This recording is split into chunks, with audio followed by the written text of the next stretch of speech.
আমি ৰঙালী বিহুত এইবেলি আমি আগতীয়াকৈ অভিনীতি দিৱস হিচাপে আমি অনন্ত যুৱক সংঘই অভিনীতি দিৱসটো আমি এইবাৰ প্ৰথম হেৰি কৰি আমি আৰম্ভ কৰিছোঁ আৰু আমি দেখিছোঁ মানে এইবাৰ আমি মানুহৰ ভাল পাহৰি পাইছোঁ বিভিন্ন তাৰিখত 70+।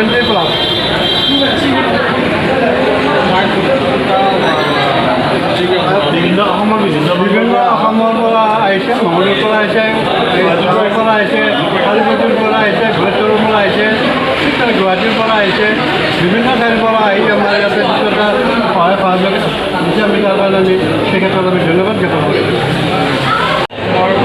প্ৰথমগৰাকী আন্তঃৰাষ্ট্ৰীয় খেলুৱৈ পদকপ্ৰাপ্ত খেলুৱৈ অৰ্জুন ভোগেশ্বৰ বৰুৱাৰ জন্মদিন। তেখেতক আমি অনন্ত যুৱক সংঘৰ তৰফৰ পৰা জন্মদিনৰ উপলক তথা সেৱা জনালোঁ। আৰু আজি তেখেতৰ এই 3 ছেপ্টেম্বৰ দিনটোত আমাৰ অভিৰুচি ক্ৰীড়া দিৱস হিচাপে আমি গোটেই অসমবাসীয়ে উদযাপন কৰোঁ।